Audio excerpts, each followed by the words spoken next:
नमस्कार, स्वागत है आपका एबीपी न्यूज में। आपके साथ मैं हूं नेहा पंत। वक्त है बड़ी बहस का। तरुण तेजपाल रेप केस में गोवा पुलिस तहलका के दफ्तर तक पहुंच चुकी है। तरुण तेजपाल पर गोवा में रेप का केस दर्ज हुआ है। पीड़ित लड़की ने एनडीटीवी से कहा है कि वो पुलिस की जांच में पूरा सहयोग करेगी। मतलब तेजपाल के ऊपर गिरफ्तारी की तलवार लटक रही है। इसके बावजूद वो अब तक सामने नहीं आए हैं। तो क्या कोई तेजपाल को बचा रहा है? हम इस सवाल का जवाब ढूंढने की कोशिश करेंगे, लेकिन उससे पहले देखते हैं आज इस मामले में क्या कुछ हुआ है।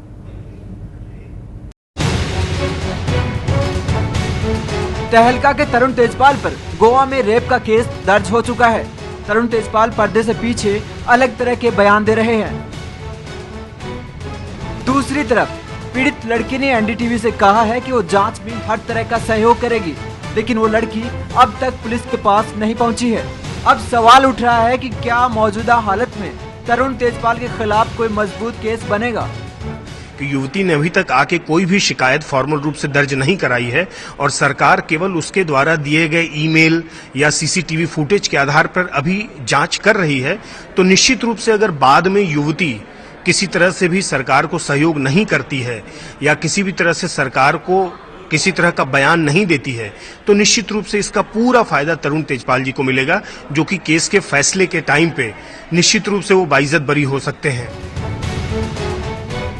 कानून के जानकारों के मुताबिक अगर लड़की सामने नहीं आती है तो इसका फायदा तरुण तेजपाल को मिल सकता है, लेकिन साथ ही वो ये भी कहते हैं कि इस मामले में सबूत काफी अहम रोल अदा कर सकते हैं। अभी ये कहना जल्दीबाजी होगी कि युवती के बयान का और इन सब चीजों का क्या असर पड़ेगा, क्योंकि युवती अपने बयान को दे रही है, उसके अलावा और भी किस तरह से सबूत इकट्ठे किए जा रहे हैं। वो सारी चीजें मिलकर जब चार्जशीट बनेगी तभी ये डिसाइड हो पाएगा कि इसका टोटल में क्या असर पड़ेगा तरुण तेजपाल जी के केस पे। इस बीच गोवा पुलिस ने साफ कर दिया है कि ग्रैंड हयात होटल की जिस लिफ्ट में रेप की वारदात का आरोप है उसमें सीसीटीवी कैमरा नहीं है। हालांकि दूसरे सबूतों की तलाश में गोवा पुलिस की टीम ने दिल्ली में तहलका के दफ्तर में छानबीन की। तहलका प्रबंधन के मुताबिक उन्होंने मामले से जुड़े सारे दस्तावेज पुलिस को सौंप दिए हैं और आगे की जांच में भी सहयोग का भरोसा दिलाया है। और इस वक्त इसी मामले से जुड़ी बड़ी खबर आ रही है। तहलका की मैनेजिंग एडिटर शोमा चौधरी ने बयान दिया है पुलिस को। आपको बता दें, मैनेजिंग एडिटर से तहलका की मैनेजिंग एडिटर से बातचीत करनी थी पुलिस को और अभी पूछताछ चल रही है। बयान दे रही हैं तहलका की मैनेजिंग एडिटर शोमा चौधरी। तहलका की मैनेजिंग एडिटर शोमा चौधरी पुलिस के सामने मौजूद हैं। वो बयान दे रही हैं अपना, और इस केस में उनका बयान बहुत अहम है, क्योंकि आपको बता दें पीड़ित युवती ने ये जो पूरी शिकायत है ये सबसे पहले ईमेल के माध्यम से शोमा चौधरी को की थी। पुलिस शोमा चौधरी से पूछताछ कर रही है। इससे पहले तहलका ने दावा किया है कि सारे कागजात जो इस केस से जुड़े हुए हैं वो पुलिस को दे दिए गए हैं। तहलका की मैनेजिंग एडिटर ने बयान दिया है। पुलिस शोमा चौधरी से पूछताछ कर रही है और पूछताछ के दौरान जानकारी लेने की कोशिश। आपको बता दें तहलका के दफ्तर पहुंची है गोवा पुलिस की एक टीम और इस केस में तहलका की मैनेजिंग एडिटर शोमा चौधरी पुलिस को बयान दे रही हैं। लेकिन सवाल यही है कि क्या तरुण तेजपाल को कोई बचा रहा है? और जिस तरह से इस पूरे मामले को तहलका संस्था ने हैंडल किया है उस पर भी सवाल उठते हैं। बड़ा सवाल, तरुण तेजपाल को कौन बचा रहा है? और यही हमारी आज की बहस का मुद्दा है। इसके साथ ही एक सवाल और कि रेप केस दर्ज होने के बाद भी अभी तक गिरफ्तारी क्यों नहीं हुई है? मामला इतना आगे बढ़ गया है लेकिन तरुण तेजपाल की अब तक गिरफ्तारी नहीं हुई। तरुण तेजपाल और तहलका बयान क्यों बदल रहे हैं? तहलका की तरफ से भी बयानों को बदला गया है और तरुण तेजपाल का ताजा बयान और 19 नवंबर का उनका ईमेल, दोनों में विरोधाभास साफ दिखाई देता है। हमारे साथ आज की चर्चा में खास मेहमान मौजूद हैं। बीजेपी की नेता पिंकी आनंद हमारे साथ हैं। मैं चर्चा की शुरुआत उन्हीं से करना चाहूंगी। पिंकी आनंद जी, सवाल ये कि इस मामले में एफआईआर दर्ज हो गई है, गोवा पुलिस की एक टीम दफ्तर पहुंच गई है तहलका के, बावजूद इसके तरुण तेजपाल अब तक सामने नहीं आए हैं। क्या उन्हें कोई बचा रहा है? नहीं, देखिए, इसमें कोई बचाने वाली बात तो लगती नहीं है। जो आपके सामने सब चीज़ें आ चुकी हैं, लेकिन पुलिस ने शायद कल उनको नोट भेजा था कि उनके पास इन्वेस्टिगेशन करनी है। उसके बाद अरेस्ट करने के भी हर प्रोसीजर होता है, क्योंकि आउट ऑफ स्टेट है। जो केस है वो गोवा में चल रहा है और तरुण जी शायद गोवा में नहीं होंगे, तो उसमें एक प्रोसीजर भी होता है। जब आउट ऑफ स्टेट पुलिस को जाना होता है अरेस्ट के लिए, तो सब कोई कार्रवाई है सही प्रकार से की जा रही है। और आपको पता है इतनी जल्दी एफआईआर कब होता है?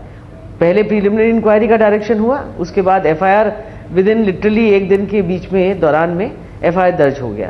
इसलिए कोई भी इसमें ढील बरती नहीं जा रही, पूरी सख्ती से और पूरी एफिशिएंसी से केस आगे चल रहा है। लेकिन आपको ऐसा नहीं लगता कि जो पुलिस को एफआईआर दर्ज करने से पहले जो कॉपी चाहिए थी, यानी जो लड़की की शिकायत थी, जो ईमेल के जरिए भी शोमा आनंद क्लिक ऑफ द बटन कल ही भी भेज सकती थी, वो भेजने में अगर 24 घंटे लगते हैं तो?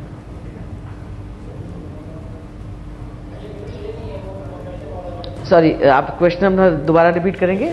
मेरा सवाल यह है कि गोवा पुलिस ने सहयोग मांगा था, शोमा चौधरी मैनेजिंग एडिटर हैं तहलका की, उनसे, तो जो ईमेल और दूसरे जो दस्तावेज थे जो आसानी से क्लिक ऑफ द बटन तुरंत भेजे जा सकते थे, उसके लिए भी अगर 24 घंटे शोमा चौधरी लगाती हैं तो कहीं ऐसा तो नहीं कि कहीं ना कहीं वो जो तरुण तेजपाल है उनके लिए कोई कानूनी रास्ता इस बीच वो निकालने इसका कुछ प्रबंध कर रही थी?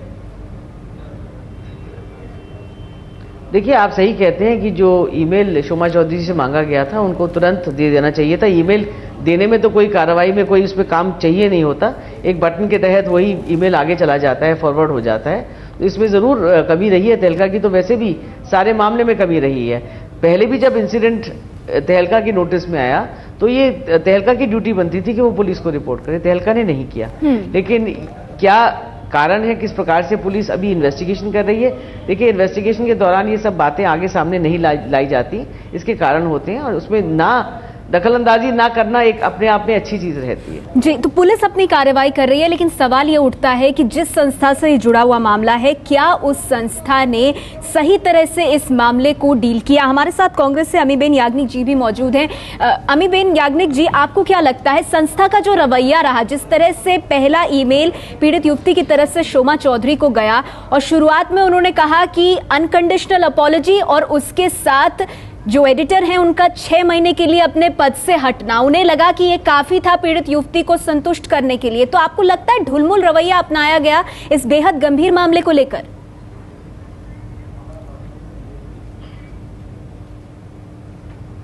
मामला बहुत गंभीर है और पीड़ित महिला ने शिकायत भी की है, पर ये संस्था का जो जिस तरह न्यूज में आ रहा है, दिखता है कि उन्होंने कोई कंप्लेंट कमेटी, हैरेसमेंट कमेटी या तो कोई महिला कंप्लेंट सेल बनाए नहीं है।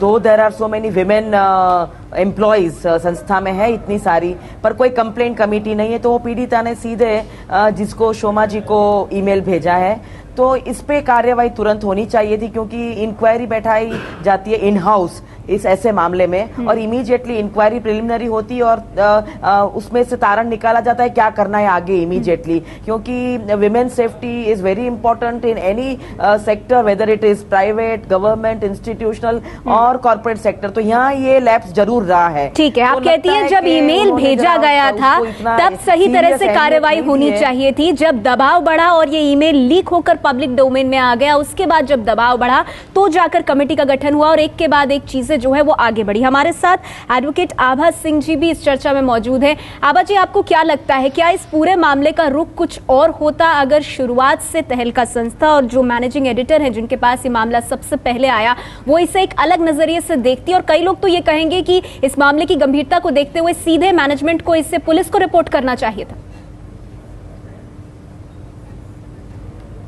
जी बिल्कुल, जब ये मंडे को लेटर आया शोमा चौधरी के पास, तो विशाखा गाइडलाइंस कहती हैं कि अगर कोई क्रिमिनल मैटर है, इंडियन पीनल कोड से रिलेटेड है, तो उनको इसको अप्रोप्रिएट अथॉरिटी को तुरंत भेजना चाहिए था। ये मंडे को ही पुलिस के पास आ जाना चाहिए था, चूंकि मामला इतना संगीन था। मंडे को ही एफआईआर रजिस्टर होनी चाहिए थी। ये भी हैरानी की बात है कि आज शनिवार हो गया, 5 दिन हो गए, अभी तक तरुण तेजपाल को अरेस्ट नहीं किया गया। इनको 4 दिन का समय काफी दे दिया गया कि जिसमें वो एविडेंस डिस्ट्रॉय कर सके, लड़की को कोशिश करें कि वो अपने बयान बदल सके। इसमें शोमा चौधरी ने भी खुल के उनका साथ दिया और शोमा चौधरी पर भी इसमें 201 आईपीसी के तहत फॉर स्क्रीनिंग द ऑफेंडर को मदद करने के लिए उन पर भी मुकदमा चलाया जाना चाहिए, जिसमें 3 साल की सजा है। और पुलिस ने उसी वक्त उनके यहाँ सर्च करनी चाहिए थी, एविडेंस इकट्ठा करनी थी। और साथ ही साथ जो क्रिमिनल लॉ अमेंडमेंट एक्ट 2013 आया है, उसमें 164(5) सेक्शन जो है वो कहता है कि अगर इस तरह का रेप केस का कोई मामला है तो जुडिशियल मैजिस्ट्रेट को तुरंत स्टेटमेंट रिकॉर्ड करना चाहिए था। लेकिन जब तक लड़की सामने नहीं आती तो पुलिस क्या कर सकती थी? नहीं रिकॉर्ड किया। नहीं, पुलिस देखिए 154 क्या कहता है सीआरपीसी का कि पुलिस के पास अगर इंफॉर्मेशन आती है और email is a legal evidence, अगर ईमेल का जो है ईमेल का कानून के तहत लॉ के तहत लीगल एविडेंस माना जाता है। लेकिन अगर लड़की पुलिस के पास जाना ही नहीं चाहती थी उस समय तक, तो उस समय क्या कर सकता था तहलका? देखिए, जो क्रिमिनल लॉ कहता है कि जो क्राइम है वो अगेंस्ट द स्टेट होता है। अगर कोई मर्डर हो रहा है, आप नहीं कहना चाहेंगे तो भी मर्डर जो है पुलिस को मुकदमा रजिस्टर करना पड़ेगा। उसी तरह जब ये क्राइम हुआ था तो उसमें लड़की का आना ना आना कोई जरूरत नहीं है, देयर इज सफिशिएंट एविडेंस, उसके तहत पे पुलिस एफआईआर रजिस्टर। ठीक है, आप कह रही हैं इतने साक्ष्य, इतने तथ्य थे कि उस पर तुरंत एफआईआर रजिस्टर की जा सकती थी। एफआईआर रजिस्टर की पुलिस ने और अब एक टीम दिल्ली में मौजूद है। शोमा चौधरी से पूछताछ चल रही है, लेकिन कविता श्रीवास्तव जी पीयूसीएल से हमारे साथ यहाँ पर मौजूद है। कविता जी, आपको क्या लगता है जो बात यहाँ पर लेट हो गया, 5 दिन का समय दिया गया। वही चीज मैं आगे बढ़ा रही हूँ आभा जी कि ये जो पूरा प्रकरण है इसमें शुरुआत से लेकर अब तक शोमा चौधरी ये कहती रही हैं कि लड़की ने कभी ये नहीं कहा, उन्होंने खुद अपने आप से, जो पीड़ित युवती हैं, उन्होंने पुलिस के पास एफआईआर दर्ज नहीं कराई, तो हम किस हैसियत से ये मामला पुलिस के पास रिपोर्ट करते? और फिर जब ये घटनाक्रम इतना बड़ा तो पुलिस ने इसका संज्ञान लेते हुए एफआईआर दर्ज की। क्या लगता है आपको, यहाँ पर किसी तरह से कवर अप की कोशिश थी संस्था की तरफ से?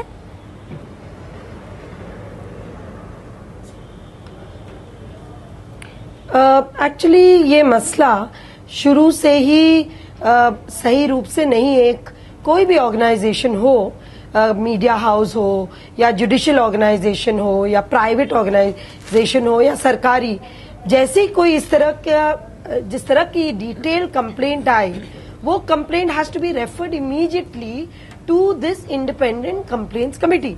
ये जो समितियां बनी हैं, यौन हिंसा उत्पीड़न समितियां, इनकी रोकथाम के लिए पिछले 16 साल से विशाखा जजमेंट में बनी हुई है। तो फिर उसको देखते हुए वो कमिटी सरसरी तौर पे देखते ही मालूम पड़ जाता है कि ये तो एक सीरियस क्रिमिनल केस है, और उसको जैसे पूर्व वक्ताओं ने कहा तुरंत उसको पुलिस को दे देना चाहिए। और ये तो दिल्ली में ही दिया जा सकता था, क्योंकि दिल्ली में आप 0 नंबर एफआईआर, घटना कहीं भी घटे 0 नंबर एफआईआर आप दर्ज कर सकते हैं और प्रक्रिया शुरू हो जानी थी।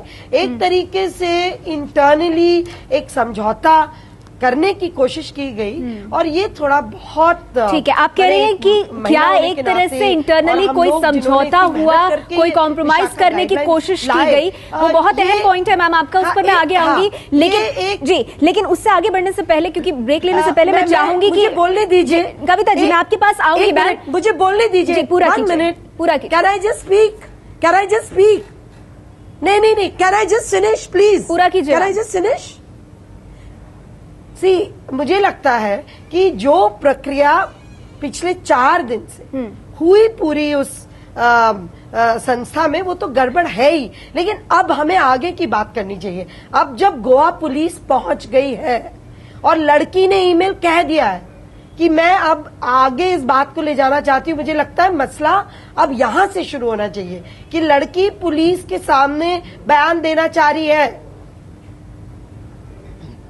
जी, आप कह रही हैं लड़की पुलिस के सामने बयान देना चाह रही है, यहां से आगे ये कैसे मामला जाएगा उसको देखने की जरूरत है। लेकिन सवाल ये भी कि तरुण तेजपाल अब तक सामने नहीं आए हैं पुलिस के, और सवाल इसलिए ये भी उठता है कि क्या कोई बचा रहा है, वो भी एक अहम सवाल है। इन तमाम चीजों पर आगे भी बात करेंगे। मीडिया विश्लेषक वर्तिका जी भी हमारे साथ मौजूद है। वर्तिका जी, जब सब ये मान रहे हैं, जो बाकी हमारे मेहमान हैं, कि शुरुआती दौर में संस्था से कुछ लैप्सेस हुए हैं, कुछ कमियां रही हैं, जिस वजह से इतना वक्त लगा एफआईआर दर्ज होने में और ये मामला यहां तक पहुंचने में, तो ऐसे में सवाल ये कि क्या कोई तरुण तेजपाल को इस पूरे प्रकरण में बचा रहा है? देखिए, दिमागी तौर से अगर बहुत क्लोजली से मॉनिटर किया जाए, ये बड़ा ओपन एंड शट केस है। सब चीज़ें साफ है। लड़की को जो कहना था, जो बताना था, उसने बता दिया, और इतनी ज़्यादा बेबाकी के साथ उसने बता दिया, जो कि इतना आसान नहीं होता। लेकिन इसमें कई चीज़ें बड़े सटल तरीके से खेली जा रही हैं, जो आमतौर पर हर बड़े अपराध में, जो कि इन्फ्लुएंशियल अपराध हो, इन्फ्लुएंशियल आदमी को इसमें जोड़ा हो, खेला जाता है, बिल्कुल वैसा इसमें भी खेला जा रहा है। जैसे कि उस लड़की ने जो खत लिखा, वो खत लीक कैसे हुआ, वो खत सब तक कैसे पहुंच गया, वो इतना सर्कुलेट कैसे हो रहा है। इसके अलावा उसमें एक दो चीज़ें और भी हैं। जैसे एक आरोप ये भी है कि तरुण तेजपाल ने किसी और महिला को भी सेक्सुअली अब्यूज़ किया था, जब उनकी बेटी 13 साल की थी, और वो बेटी कह रही है, और उस बेटी का जो रिकॉर्ड है, जो कही जो बात है, उस लड़की ने लिखी है। अब बात यह है कि कुछ चीज़ें जो कि बहुत साफ दिखाई दे रही हैं कि ये अपराध, इस तरह की चीज़ शायद पहली बार नहीं हुई, पहले भी होती रही है और मीडिया संस्थानों में भी ऐसी चीज़ें हुई हैं और उनको दबा दिया गया है। इस समय में जो मुझे चिंता इस बात की है कि जो समय लिया गया है बीच में, जो ये टाइम गैप हुआ है, सब कुछ पता होने के बावजूद वो कहीं पीड़ित को, इस विक्टिम को दबाने के लिए तो नहीं लिया जा रहा। क्या इसके जरिए विक्टिम पर बाकी तरह का जो स्टिग्मा का जो डर होता है और डिफेमेशन का डर होता है, उस डर का जो साइकोलॉजी है उसके इस्तेमाल का तो नहीं किया जा रहा। मेरा मानना ये है कि इस समय हमें जरा ये भी सोचना चाहिए, क्योंकि हम जब ये कहते हैं कि हमारे पास जस्टिस है, हमारे पास कानून है, सब चीजें तेजी से होनी चाहिए, तो जब यहाँ सब कुछ दे दिया गया है तो आप इंतजार किस बात का करें? मैं इस सवाल को लेकर जाना चाहूंगी पिंकी आनंद जी के पास। पिंकी आनंद जी, अगर कानूनी तौर पर इसको देखा जाए, और जो बात कविता जी भी कह रही थी कि अब पुलिस इस मुकाम तक पहुंच गई है कि तलाशी ली जा रही है और तरुण तेजपाल किसी भी वक्त गिरफ्तार हो सकते हैं, ये बातें कही जा रही हैं, लेकिन जो बीच का वक्त रहा है, चाहे जिस भी कारण से जो बीच का वक्त रहा, एविडेंस क्या उसमें डिस्ट्रॉय करने की कोशिश, क्या वो एक सवाल खड़ा होता है? पीड़ित युवती पर किसी तरह से दबाव डालने की कोशिश, क्या ये अहम सवाल हैं जो सामने आते हैं?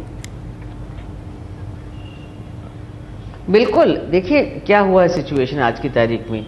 जो कंप्लेंट है वो लड़की, महिला का शोमा जी के पास मंडे तक आ गया था।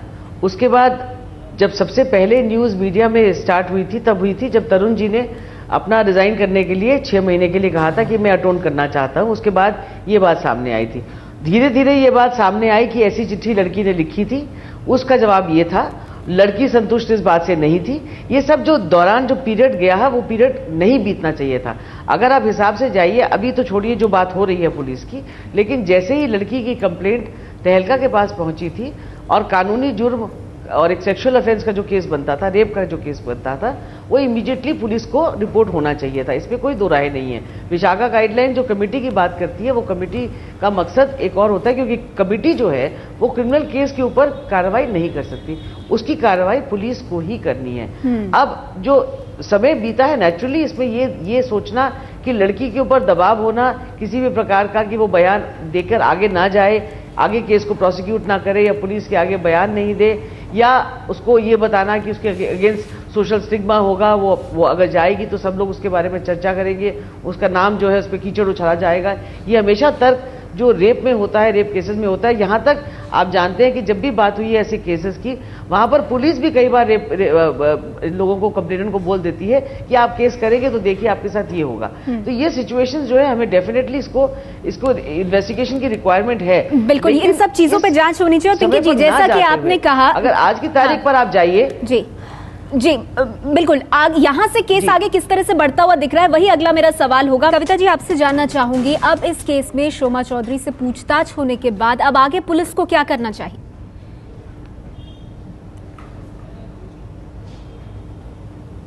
देखिए, क्योंकि एफआईआर दर्ज हो ही गई है, पुलिस पहुंच चुकी है और लड़की ने आज अपना बयान स्पष्ट कर दिया कि वो गोवा पुलिस के साथ कोऑपरेट करेगी। तो अब सबसे पहले जैसी लड़की अपना बयान देगी तो उसे वो पूरा बयान देगी, पूरी प्रक्रिया, मैंने जो उसके साथ घटा, जब उसने एप्लीकेशन दी, जो सारा डिले हुआ, उस पे जो दबाव आए हो, जो भी, तो मुझे लगता है कि उसका बयान अब सबसे इम्पोर्टेंट चीज है कि वो पुख्ता दे, उसमें कोई कॉन्ट्रडिक्शन नहीं आए, और उसके जो उसने पहले लिखा है और अब वो देती है, और उसके बाद law will take its course. और क्योंकि ये रेप है, ये 376(1) और अन्य धाराओं के तहत पूरा ही रेप का मसला है, तो तरुण तेजपाल की गिरफ्तारी तय है और मुझे लगता है कि सूनर और लेटर वो हो जाएगी। तो इसमें, और अगर किसी ने भी कोशिश की है बचाने की, तो उनके खिलाफ भी कोर्ट, और वो बात भी आप कह रही हैं सामने आएगी। लेकिन कविता जी, आपने बहुत अहम बात कही, आपने कहा कि जो युवती है, जो लड़की है, उनका बयान बहुत अहम होगा। पिंकी जी, आपसे जानना चाहूंगी, ये केस कितना मजबूत लग रहा है, क्योंकि आप सब मानते हैं कि बीच में जो वक्त बीता है उस दौरान हो सकता है कि पीड़ित युवती पर दबाव बनाने की कोशिश की गई हो, तो वो कितना सहयोग देती है युवती, उस पर भी निर्भर करेगा कि ये केस कितनी मजबूती से आगे बढ़ेगा। देखिए, दो बातें हैं। एक तो नॉर्मल जो क्रिमिनल सिस्टम होता है, जब तक कंप्लेनेंट अपने आप नहीं जाती तब तक केस आगे नहीं चलता है। लेकिन जहां तक कॉग्निजेबल केस का सवाल है, क्योंकि ये रेप केस है, कॉग्निजेबल है कानून के तहत, इसलिए जैसे भी पुलिस को पता चलता है कि ऐसा कोई गुनाह हुआ है, यानी कि रेप हुआ है, तो पुलिस आगे जाके केस का एफआईआर बनाती है, इन्वेस्टिगेट करती है, चार्जशीट डालेगी और वो केस ट्रायल पे जाएगा। इस केस में जो बड़ी एक बहुत इंपॉर्टेंट मुद्दा ये है कि लड़की की जो ईमेल है वो पुलिस के पास आ चुकी है, उसकी इन्वेस्टिगेशन होनी है कि वो सही है गलत है। वो एक बात हो गई। आप डिस्ट्रक्शन ऑफ एविडेंस की कर रही हैं, ये सब बातें तो आज तक सब जानते हैं कि ये पुलिस के पास आ चुकी हैं। जहां तक जो ईमेल्स और हैं बाकी और कॉरेस्पॉन्डेंस है, तरुण तेजपाल जी की जो चिट्ठी है वो भी आगे आ गई है। सीसीटीवी कैमरास अभी नहीं है। एसएमएसेस जो है एक बहुत मेन जो मुद्दा था एसएमएसेस का भी है, क्योंकि वो कंफर्म करते हैं कि तरुण जी ने क्या भेजा लड़की को और लड़की की तरफ से भी क्या जवाब गया, और उसके साथ साथ बाकी दोस्तों से जो बात की। इसलिए आज की तारीख में ऐसी कोई चिंता नहीं लगती है कि कोई भी चीज चाहे प्रयत्न किया हो या ना किया हो लेकिन डिस्ट्रॉय हुआ हो, क्योंकि ये सब चीजें सामने। ठीक है, तो पिंकी जी आप कह रही हैं कि अगर आज की तारीख में इस केस को देखा जाए तो बहुत सारी चीजें जो इस केस से जुड़ी हुई पब्लिक डोमेन में आ गई हैं, उसे देखते हुए केस काफी मजबूत है। वर्तिका जी, लेकिन जो वो युवती है जो हिम्मत करके आगे आई और उन्होंने ईमेल के माध्यम से ये पूरी चीज जो है ये मैनेजमेंट को बताई, उनकी जो गवाही है पुलिस के सामने वो कितनी अहम तो है, लेकिन ये भी मानना चाहिए इस कल्चर ऑफ साइलेंस के जिस ज़माने में हम रहते हैं उसको तोड़कर अगर वो लड़की बाहर आई है, उसने अपनी हिम्मत दिखाई है। लेकिन पिछले 5 दिनों में जिस तरह का घटनाक्रम हुआ है और हमें साफ दिखाई दे रहा है कि तरुण तेजपाल का सामने ना आना, फिजिकली प्रेजेंट ना होना, अपने बयान को ना देना और उनको ढूंढना पुलिस का, ये जो छुपन छुपाई का खेल चल रहा है, उसके बीच अगर लड़की कहीं से घबरा कर ये भी कह देती है कि वो पुलिस के सामने नहीं आना चाहती, तब भी ये केस कमज़ोर था और मजबूत था और ये केस उसी तरह से मजबूत रहना चाहिए। हमें इस बात पर उसे कमज़ोर नहीं करना चाहिए कि वो लड़की अब पुलिस स्टेशन पर नहीं जाना चाहती, क्योंकि हम ये नहीं जानते कि मीडिया में अपने ही फ्रेटर्निटी के बीच इस दबाव को देखते हुए वो किस मानसिक प्रताड़ना से गुजरेगी और अपनी स्ट्रेंथ को बनाकर रख पाएगी या नहीं रख पाएगी। ठीक है, तो आप सबका ये मानना है कि ये केस इस मौके पर अगर देखा जाए तो मजबूत है। जो पीड़ित युवती है उन्होंने भी कहा है कि पुलिस के साथ वो पूरा सहयोग करेंगे और तरुण तेजपाल की गिरफ्तारी किसी भी वक्त हो सकती है, क्योंकि जो मैनेजिंग एडिटर है उनसे पुलिस ने पूछताछ कर ली है। वक्त मेरे पास इतना ही है। शुक्रिया आप सभी मेहमानों का हमारे साथ आज की इस चर्चा में जुड़ने के लिए।